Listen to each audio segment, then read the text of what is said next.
8h13 sur Europe 1. Votre invitée ce matin, Sonia Mabrouk, est la secrétaire d'État chargée de la jeunesse et du service national universel. Bienvenue sur Europe 1 et bonjour Sarah El-Haïry. Bonjour. Elle vous dit merci. Qui dit merci? Un grand merci. Qui dit merci? Vous ne voyez pas? Très Qui peut dire merci ce matin? Marine Le Pen, bien sûr. Elle vous remercie tous et en particulier le président de la République de reconnaître publiquement que le cordon sanitaire n'existe plus. Elle a raison de vous dire merci. Franchement, ça c'est des anathèmes, des petits coups de manchette. Moi, ce que je vois, c'est que notre gouvernement est assez pragmatique. Aujourd'hui, c'est quoi notre priorité?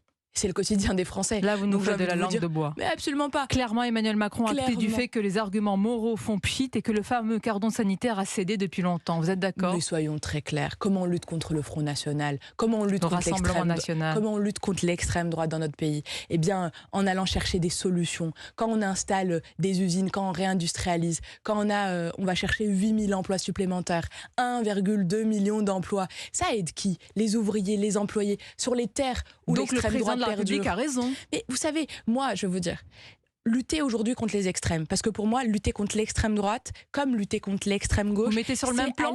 Moi, j'ai toujours mis sur le même plan la lutte contre les extrêmes, parce que les deux fracturent, chacun sa manière, chacun a sa méthode, c'est vrai. Mais dans le fond, lutter contre ces extrêmes, c'est aller chercher l'essence même de qu'est-ce qu'être français. Être français, c'est avoir foi dans le mérite, c'est avoir une politique qui va chercher de la justice. Mais vous mettez sur le même plan, Sarah El-Haïry, pour que je sois bien d'accord, extrême gauche et extrême droite. Donc, à vos yeux, Rassemblement National et France Insoumise. Moi, je veux dire, ce qui fracture notre pays, je lutterai toujours contre, quelle que soit la forme. Pourquoi? Parce que je suis profondément universaliste, parce que je crois que la politique, elle apporte des solutions. Ces solutions, elles doivent avoir deux piliers. Le mérite, l'effort, la foi dans nos institutions, et de l'autre côté, l'espérance. Pour ses enfants, pour son travail, pour sa famille, pour sa santé. Et ces deux piliers, on a des mesures concrètes. On va en parler. Quelle est la définition pour vous ce matin du mot désaveu, recadrage ou bien même humiliation? Vous savez, moi je suis pas agrégée de langue moderne. C'est l'illustration de ce qu'a fait hier en Conseil des ministres Emmanuel Macron en rappelant à l'ordre Elisabeth Borne quant à sa sortie sur le RN et Pétain reprendre ainsi publiquement sa première ministre. Comment vous appelez cela? Alors, ouais, je ne sais pas où est-ce que vous avez vu que c'était public. Moi, il se trouve qu'on m'a toujours appris, et c'est le fruit de l'éducation qui a été la mienne, de ne jamais commenter des propos quand tu n'as pas été témoin de ces propos. Il se trouve que hier matin, tout le Conseil des ministres en a été témoin. Eh oui, mais moi j'étais en Italie. Vous pensez que le président de la République n'a pas prononcé ces mots? Moi, je fais pas de supputation. Hier, moi, je m'occupais des Dictionnaire jeunes. des synonymes, recadrage, blâme, prise de distance, humiliation. Qu'est-ce que vous choisissez? Aucune. C'est un prélude à sa sortie définitive de Matignon? Moi, ce que je choisis, c'est action collective pour le quotidien des Français, pour retrouver la fierté de notre pays, pour rester dans le concert des nations. Voilà, quand rien ne va plus, quand une première ministre exaspère ainsi un président, qu'attend-il pour la remplacer? Pourquoi l'user ainsi jusqu'à la corde? Mais la confiance est là. Aujourd'hui, la confiance est là entre le président de la République et la première ministre. Aujourd'hui, elle est la chef de notre gouvernement. En le disant, vous n'y croyez même pas. C'est faux.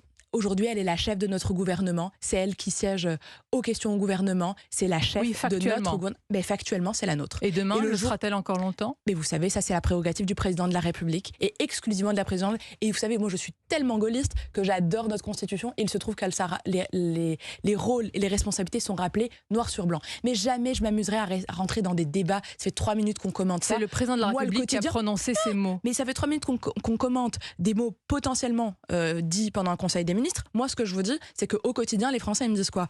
Je veux un métier, je veux accéder au logement, je veux accéder aux soins, je veux que mes enfants sur le fond, aient un avenir. Il faut arrêter les arguments moraux contre le Rassemblement National. Vous dites oui, il faut répondre. Tous les moyens sont nécessaires pour lutter contre les extrêmes. Tous les moyens, y compris de dire que c'est l'héritier de Pétain. Vous pensez que les repères historiques ne sont pas nécessaires? Alors, dites-nous, est-ce que vous pensez que le Rassemblement National est l'héritier de Pétain? Moi, je pense que aujourd'hui, plus que jamais, nous avons besoin d'avoir conscience de notre histoire, des courants historiques qui ont bâti notre histoire, parce qu'on ne peut pas bâtir un avenir si on n'a pas conscience de ces repères. Question, c'est ma réponse, Madame Mabrouk. Mais vous avez dit tout à l'heure que vous n'étiez pas historienne. Non, je ne le suis pas. Et c'est pour ça que, très basiquement, en tant que citoyenne, je pense qu'il faut muscler l'esprit de nos citoyens avec, évidemment, toutes les idéologies qui ont pu traverser notre pays, mais surtout répondre aux besoins maintenant, en ce moment, et dénoncer les facéties. Ça veut dire quoi?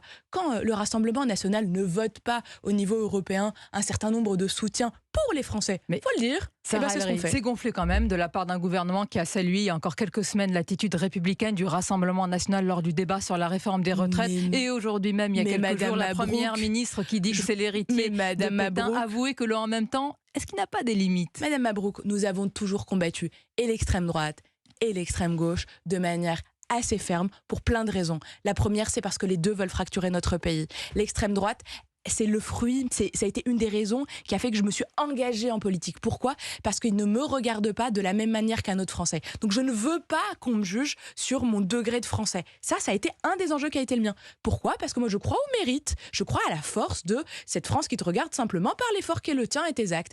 Ça, c'est important pour moi. Et de l'autre côté, une extrême gauche qui appelle à l'anarchie, au désordre et finalement à détruire tout ce qu'on a comme grand pilier d'autorité dans notre pays. Et ça, c'est aussi mon combat. Donc dans le fond, vous me trouverez toujours dans la lutte contre les extrêmes, l'extrême droite en premier et l'extrême droite qui suit, parce qu'en plus, ça pullule sur mon territoire. Vous avez dit aimer la Constitution tout à l'heure, je vais finir sur ce sujet. Vous aimez peut-être aussi des références cinématographiques comme les tontons flingueurs. Il lui a montré qui c'est Raoul. On l'a retrouvé éparpillé façon puzzle aux quatre coins de Paris. Il correctionne plus, le président, il disperse.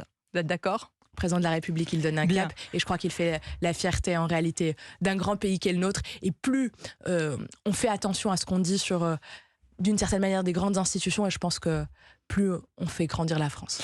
Je vois que Dimitri sourit, je crois qu'il n'a pas apprécié mon accent. Il y a mieux pour faire les tontons flingueurs. Allez-y, Dimitri, intervenez dans l'interview. Fabrice, le réalisateur, était à deux doigts d'envoyer le bruitage. Bon, sur le fond, dans l'actualité, la proposition de loi du groupe Lyot, Sarah El Haïry, pour abroger la réforme des retraites arrive en commission aujourd'hui. Une proposition qui affole la majorité et le gouvernement, qui la juge anticonstitutionnelle. Hier, le président soumis de la commission des finances, Éric Coquerel, l'a jugé recevable. Mais de quoi vous avez peur? Du débat? On est en débat permanent, Madame Mabrouk, entre le grand débat, le CNR, les rencontres à Matignon, l'été priorité ta voix.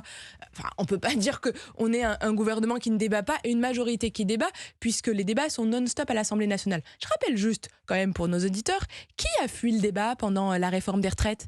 C'est l'extrême gauche. Qui a posé des amendements pour changer des virgules? C'est l'extrême gauche. Donc moi, je veux bien qu'on nous fasse toutes les leçons. Mais comme vous savez, je suis une parlementaire née. J'adore l'Assemblée nationale. J'ai appris à aimer et à comprendre le Sénat. Donc je ne m'amuserai même pas une seconde à aller faire la leçon sur comment devrait se passer ce texte. Vous aimez le à Parlement et pourtant il y a un député comme Charles de Courson qui est devenu votre premier opposant aujourd'hui, qui parle de dérive autoritaire, d'un Parlement bafoué et même d'un gouvernement qui pourrait tomber. Qu'est-ce qu'il incarne à vos yeux? C'est triste parce que Charles Amédée de Courson, il est le fruit et l'héritier d'une partie de ma famille politique. C'est un UDF. Il s'est perdu. Écoutez, que je vous dis, ça peut arriver à tout le monde. Après des décennies à l'Assemblée nationale, moi, c'était mon collègue en commission des finances. Je ne reconnais plus ses propos, alors que c'était un homme de raison, construit, très combatif. Il l'a toujours été. Mais là, je ne le comprends plus. Après, parce qu'il s'oppose à la réforme des retraites. Non, il y a beaucoup de gens que vous ne comprenez plus. Alors. Non, pas du tout. Je ne fais pas référence à la réforme des retraites exclusivement. Ça a commencé d'abord avec la question du pass sanitaire. Ça a commencé quand il a quitté son groupe historique pour aller dans le groupe Lyot. Ça a quand même été un mouvement qui a pris maintenant quelques années. Mais au-delà du cas particulier de Charles Amédée de Courson, moi j'ai profondément, franchement, confiance dans les députés qui trouveront les voies et les moyens. Allez au vote. N'employez pas toutes les manœuvres. Je parle à un membre du gouvernement. Vous savez, Madame Mabrouk, au-delà du fait que je ne commenterai pas les moyens possibles pour faire ou pas faire ce vote, je sais une chose. J'ai conscience d'une chose. Il ne faut pas laisser imaginer aux Français qu'il y a des choses qui ne sont pas démocratiques. Toutes les mesures, toutes les positions. Quand Éric Coquerel fait le choix d'une décision politique. Vous avez vu tout ce qui a été dit sur lui hier par la majorité? J'ai vu, bien sûr, évidemment, je m'intéresse. Mais vous savez, moi, ça n'a pas été mon président de commission. Mon président de commission a été Éric Woerth à l'époque, qui était dans l'opposition.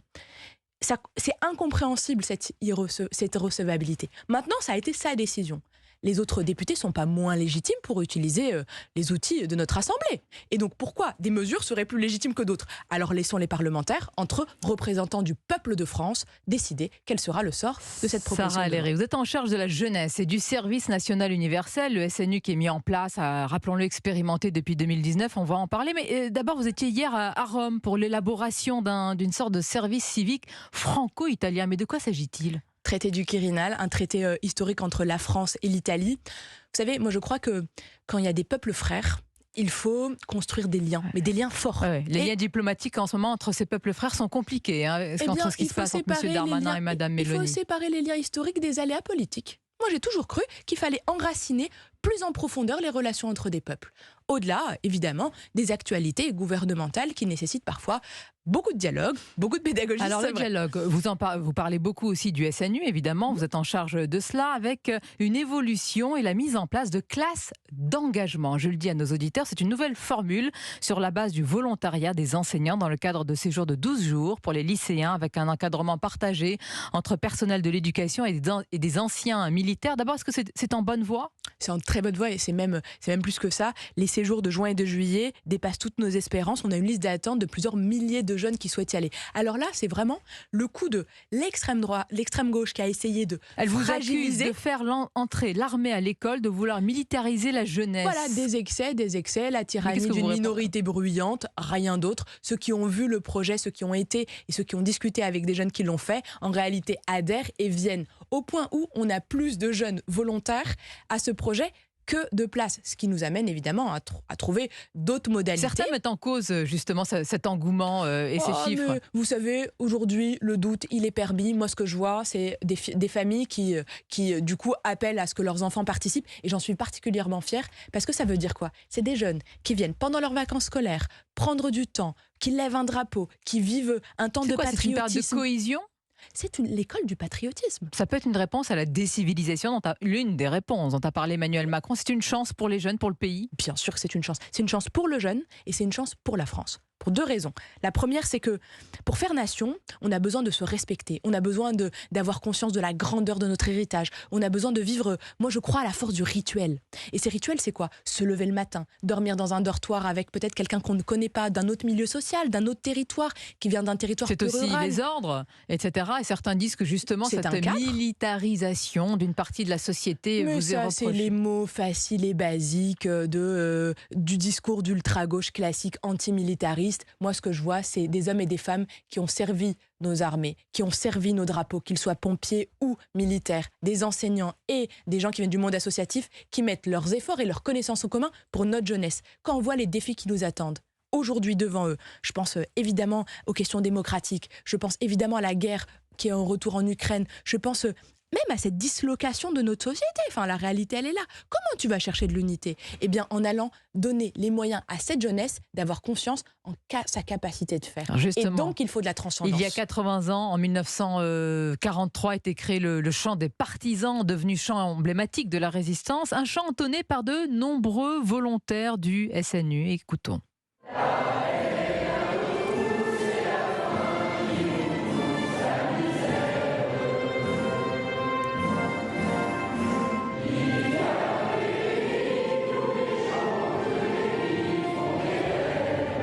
Ça participe de la transmission ? Bien sûr, transmission, héritage, transcendance. Pourquoi ? Parce que quand on chante le chant des partisans, quand on chante la Marseillaise, ensemble, eh bien on fait communauté nationale.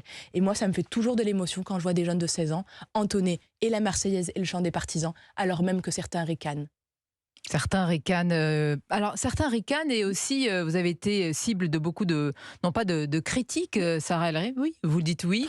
Vous faites partie vous êtes Benjamin du gouvernement, je crois, avec Gabriel Attal. Vous n'avez pas froid aux yeux quand il s'agit de différents sujets.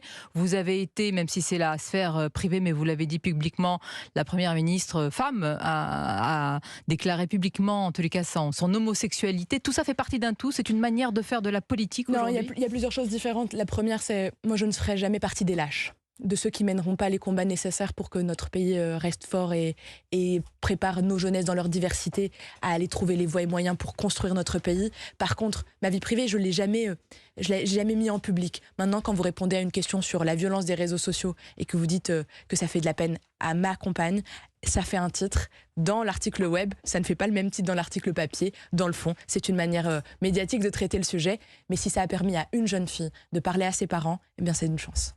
Merci Sarah El Haïry. Très bonne journée à vous. Merci à vous Sarah El Haïry. Et restez avec nous. Gaspard Proust arrive dans un instant. Il va nous rejoindre. Vous devrez être inspiré entre le chant des partisans et les tontons flingueurs dans la même interview. Il y a de la matière. Il y a de la matière.